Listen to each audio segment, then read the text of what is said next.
Greetings and welcome to this week's episode of UC Weekly News. I'm here at CES 2026. We're just about starting the shows. The press days have started. The CES exhibits open up tomorrow. And I wanted to replay for you the conversation we had with Brian Comiskey, who is CTA's Director of Research and Intelligence around what the future trends will be. Tim Albright and I spoke with him a couple of weeks ago, and here's what he had to say about what the show will be about this week. And you'll see our show next week, which has the wrap up and coverage of all the things that we think are hot. But for now, here's our conversation with Brian. But we're going to be talking CES 2026. I've got a couple of great guests with me. First of all, you all know Tim Albright. Tim, say hi to everybody. Hello, everybody. How are you, sir? Thank you for joining me for this one, Tim. And we're introducing everybody to Brian Comiskey, who is with CES. Brian, tell us what your role is at CES, what you do there. Yeah, happy to. Thank you so much, first of all, for having me on. But I'm Brian Comiskey. I'm the Senior Director of Innovation and Trends and Futurist at CTA. So my job is a bit dual-hatted. So I oversee and manage a partnership that we've done with NASDAQ for 15 years.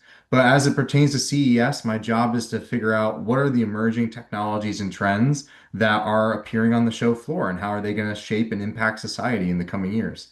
Brian, does that mean that you're the person that's going to be giving the Tech Trends presentation on Sunday evening? That is in fact correct. I will be giving the tech presentation on Sunday evening, as well as doing another take of it on Monday morning. Those Sunday evening things that come just before the unveiled event that takes place at CES, this is all inside terms. So if you guys don't know it, forget it. I apologize. But those, they're getting packed lately. I mean, it's been standing room only the last 3 years. Yeah, I mean, I think it's really grown. I think a lot of media want to get a really good insight to what's happening at the show beforehand, and then get a taste of the show floor by going to CES Unveiled, which happens right after that presentation, so they can see a bit early on what is going to be on the show floor this year. All right, so let's get into what we think we're going to see at the show this year. Obviously, we don't know everything, but we do know a few things that are going on, and I can even give some previews of some things that you guys don't even know about. But interestingly, I guess this is going to be the year of the AI washing. If last year wasn't, this year is certainly going to be. I assume that we're going to have, as I've said on some other webcasts before, AI toilet paper and AI toothpaste, and AI robots and AI everything. I mean, are we starting to see people take, scratch out metaverse and put in AI everywhere where it was, Brian? I think it's more what I'd call an era of intelligent transformation is what's occurring right now, which really is, it does speak to the fact that AI capabilities are permeating across multiple sectors and different industries and really pushing them forward. So I think we're going to see AI, but I think it's going to be a lot more solutions in the enterprise space, a lot in the healthcare space. Automotive is certainly going to see a lot of AI. And then I think I'd be remiss if I didn't say that robotics was going to play an important part for AI as well, really being an extension of it as physical AI. Well, and Danto, you actually kind of stole my thunder because I had written down, the metaverse and what we saw 4 years ago now, when we walked on the show floor, everything was the metaverse. It was meta everything. 2 years ago was the first kind of blush with AI. We saw a number of folks that were out there. I ran into some folks down at the Eureka Park that had some really, really interesting applications. Fast forward 2 years, where you've got applications on every show floor across CES that will be very interesting. Some of it will be marketing. Some of it will be just because you can, that doesn't mean you should type situations. But we saw that with the metaverse, where it was a little bit overkill.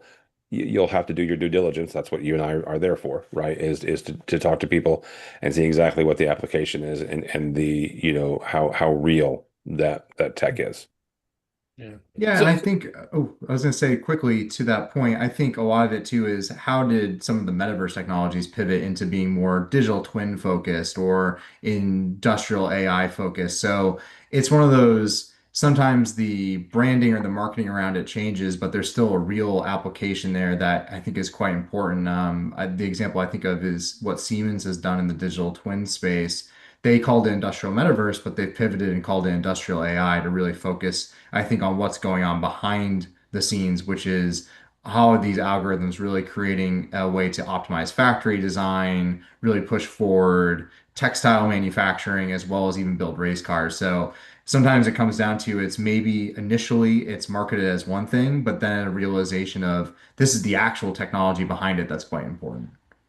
Yeah, one of the things that we see, and this is not just at CES, although that's the largest conference, but in the context of this conversation, but we see a huge noise floor at a lot of these exhibits and conferences that Tim, that you and I go to, and that includes CES, where everything sort of blends in. The really good standout pieces kind of get lost in the hum, the drone of everything else that's going on, that's pure marketing and trying to catch on with marketing. And it's a little hard sometimes to pick out the trends and things that are actually really going to happen. So we'll give you the buy on AI, Brian, because I have a feeling that we could spend the next few hours talking about it, and whether it's the nuclear power that's powering it, or systems that are actually using it. Let's pass that. But why don't we talk about some of the other things? First of all, give us the dates of CES again, and the logistics, because I know you've opened a new location, right, at the Fontainebleau as a Foundry this year. So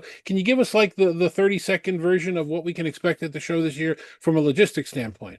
Yeah, of course. So the show is going to be from January 6th through 9th in Las Vegas, between the Las Vegas Convention Center, the Venetian Expo, as well as C-Space Programming, which C-Space is our area for content and marketing. That will be over at the Aria as well as the Cosmo.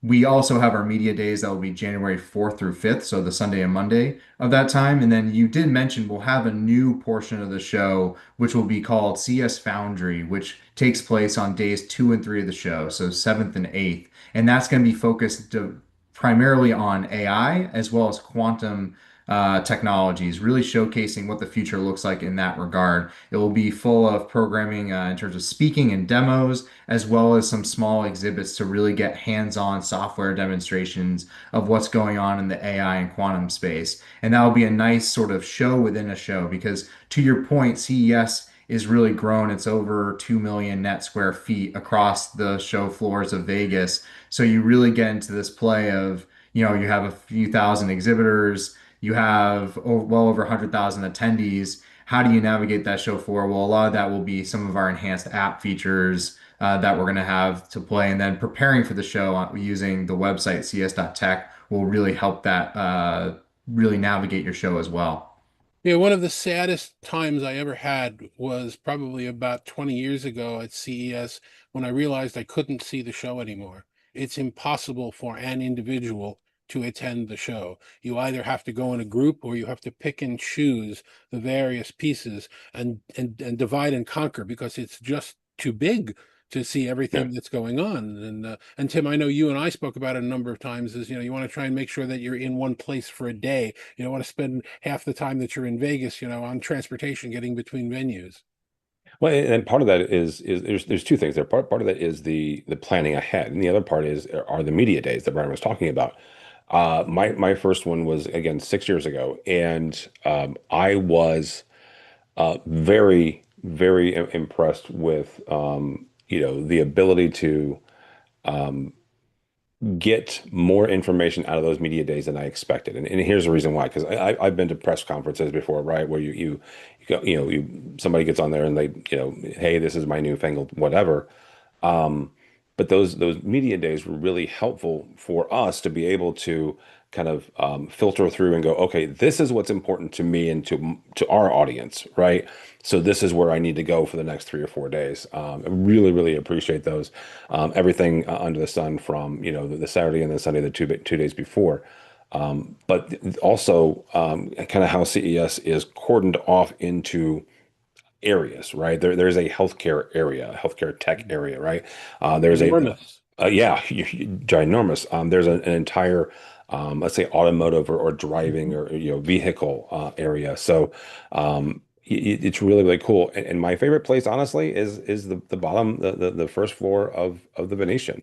Eureka Park is still one of my favorite places in the world because you are going to find people who had an idea and ran with it. And that to me, just that generic story is fascinating, but really kind of being able to spend some time with those folks is something that I make a point of spending at least a few hours, kind of hearing and figuring out those stories.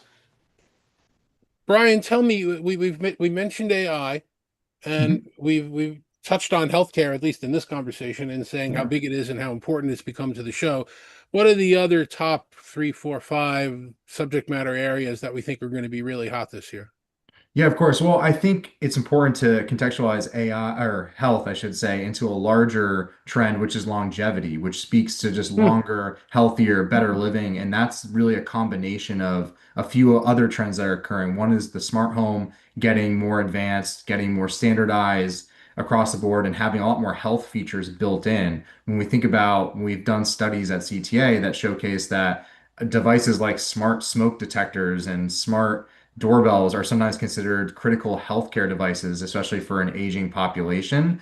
At the Venetian Expo this year is where you'll see a lot of smart home co-located with digital health technologies. So that's an important story. And then, of course, in that category, you also get food tech playing a role in there because nutrition is important and sleep technologies is a great role. So that's really the story that was going on in the Venetian in a lot of ways is that longevity story in West Hall of the Las Vegas Convention Center. That's where our mobility story is going to be taking place. And it's really the entire ecosystem, not just cars itself, but the connected platforms that are occurring on board that allow for better self-driving, better connected features and infotainment, as well as the electrification story, which does continue as a global trend where you're starting to see vehicles. It was just announced today, some car companies are starting to allow vehicles to charge the home Mm. themselves and really go the other way. So that's the mobility story. We'll also in North Hall have a few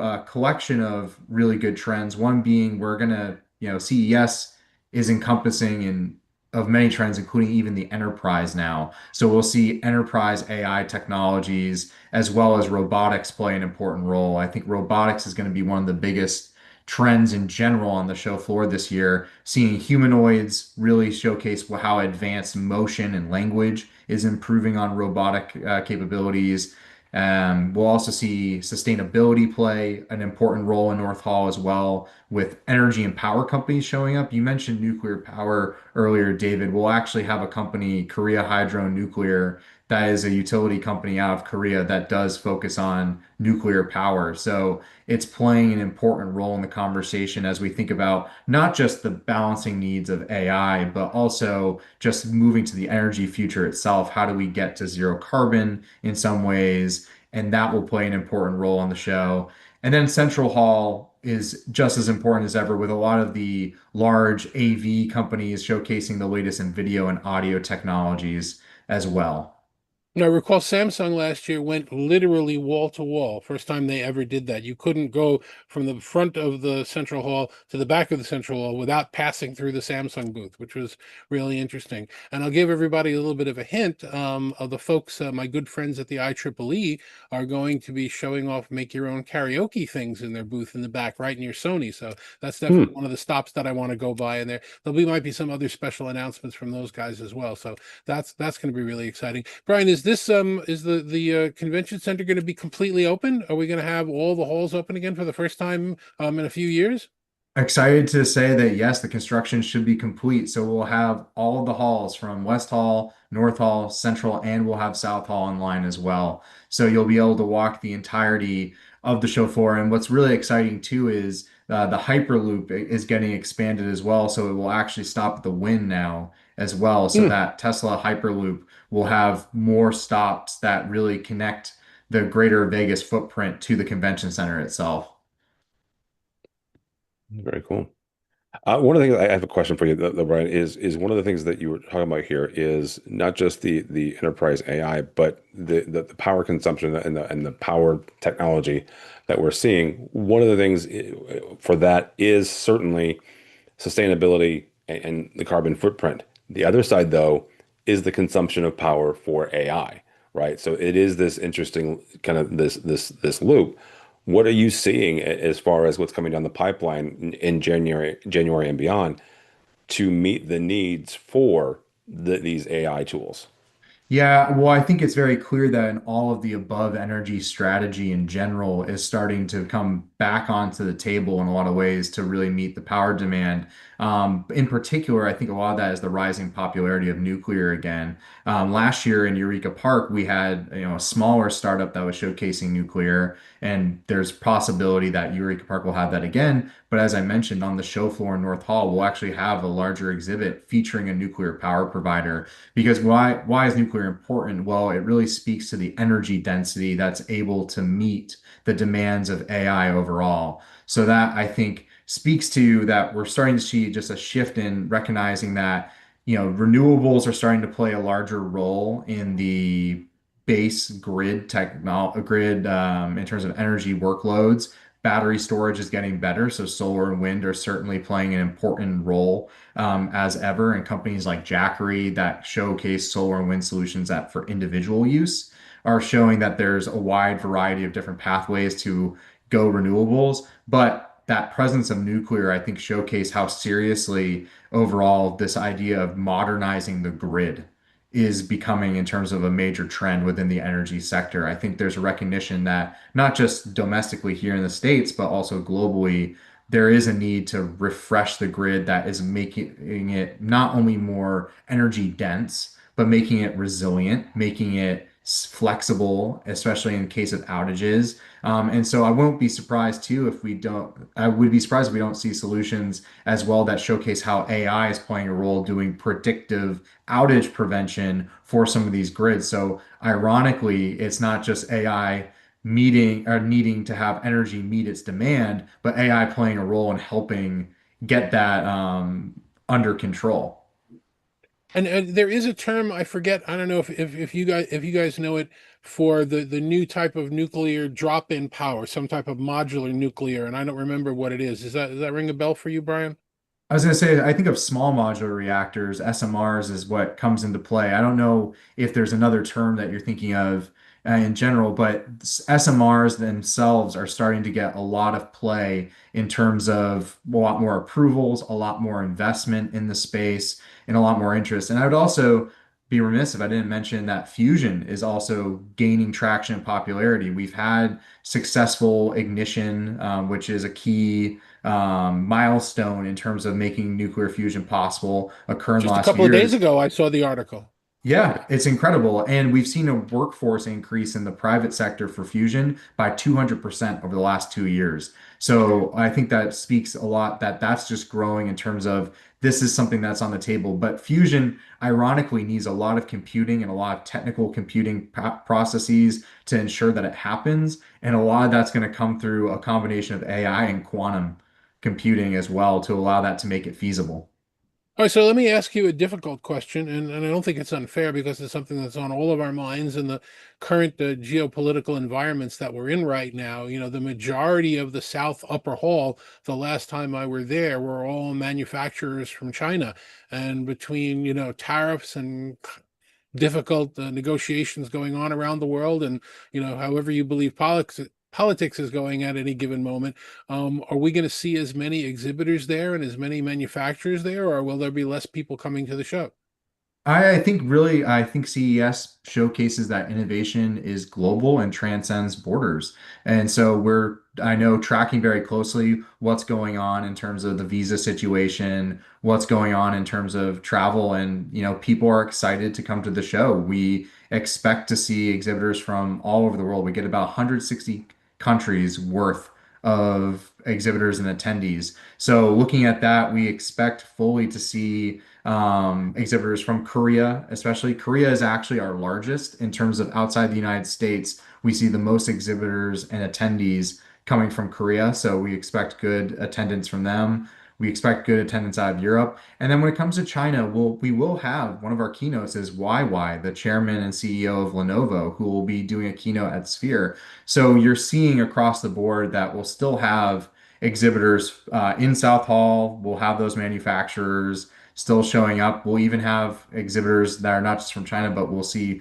Philippines and India on display, showcasing the widening of the global footprint from that manufacturing side. So I think we're excited to see innovation really come from across the entire world. And that's my background, and it is in international relations. And I think that is what one of the biggest appeals of the show is for me personally, is seeing all of that innovation coming from truly anywhere. It's kind of the other side of the coin to what Tim was saying when he said that Eureka Park is anyone with an idea can come and build and scale. Well, anyone can come from anywhere at CES and really showcase what they're doing and build it at scale. Yeah, and I think that the expanding global footprint is incredibly important, not just for CES, but for the technology sector in general, being able to expand it and produce it wherever in the world. So Brian, let's put you on the spot for your personal opinion. If you were coming from the corner of the world that Tim and I are, if you're speaking to, an AV or IT integrator that works in an enterprise that has never really thought of CES as their show, they've thought of Infocom, they've thought of ISE in Barcelona now. What would be the top 2 or 3 things you would suggest that they make sure that they see when they drop in at the show? Well, I definitely would suggest that they go to Eureka Park. I think that that is a showcase of just innovation across the board, and they'd be surprised by some of the ideas that they see there that were novel and new. I think that would be the first area that I would send them to, because I think it gets you a good taste of who is hungry to really showcase and scale their idea. And I think it gets to the spirit and positivity of the show. I think that's first and foremost where I'd send anybody, no matter what their background is. And then I think the next area I'd send them to would be Central Hall to see some of the large AV companies and showcasing what their latest advancements are. So what's TCL doing? What's LG doing? Maybe what's even to think about what's going on in some other sectors that are adjacent. What's Panasonic doing across the board? And so I think that those would be the 2 areas that I'd point them to immediately to really get a feel of what the show would look like. Yeah, I would agree with that, especially again, like I said, Eureka is my favorite place, but that Central Hall, and you go in there, and all the way down at the end you got Sony. So been there for years. So I guess I really should ask you about AR, VR, spatial computing, Brian. It's one of the things that I tend to argue with some of the other analysts about. I'm always of the opinion that if a lockdown pandemic, we were all forced at home, couldn't get people using it, it'll never be a mass market product. It'll only be industrial. But I know there are people that would vehemently disagree with me and have said so. What's your thinking about what we'll see in terms of that whole space this year? I think we'll definitely see a strong presence from smart glasses as well as spatial computing, really as a growth area. Particularly, I think smart glasses are starting to get their growth and showcasing that they have a form factor and a design that actually has the ability to, if there's any possible device that could go up against the smartphone in terms of lightweight, has a good screen and computing technology, it's the smart glasses. And that will diffuse into overall, I think, mixed reality glasses as well as some AR glasses in terms of their capabilities. So I think it's certainly a trend to watch at the show. It's one that has surprised me in terms of its growth over the last couple of years, and I'm looking forward to seeing it grow more at CES 2026. Yeah, I was surprised that the Luxottica Nuance didn't take off any faster than it did. I mean, I know it needed approvals, but the whole idea that I could wear a pair of glasses and have it improve the hearing that all us old guys start to have problems with, I thought that that was a natural winner, but then I'm really not seeing it in any retail location. So, you never know what's going to take off and what isn't. Yeah, and I think sometimes to your point, the regulatory approvals sometimes depend on what that adoption looks like. And I think it's just the idea of the more diffusion of new models across the board, so more options for consumers to look at. I'm a big fan of those myself. I got to experiment and test with them at the show, and I can tell you on the show floor, that was one of the best inventions to have. I could really understand what people were saying. So I think sometimes with these trends that they take maybe a little bit longer than we expect, but doesn't mean that the innovation and the interest isn't there. So, Tim, thank you very much for joining us today. If anybody wants to find out more information about what you do or where you are, how would you suggest they go about doing that? Simplest, easiest way is to go by the website avnation.tv. That is avnation.tv. I could have always used you saying an older version of that, although you have a new AVNation logo, so I guess I do. Brian, if somebody wants to find out more about the CTA and what they do, or reach out to you or find out about CES, where do you suggest they go first? I suggest that they go to cta.tech to learn more about the Consumer Technology Association. And if they want to learn more about CES, they can go to ces.tech and reach out there, and they can get in touch with me that way. That's it for this week's episode of UC Weekly News. I'm your host, David Danto, off to the CES exhibits. We'll see you next week with our wrap up from the show. Thanks very much.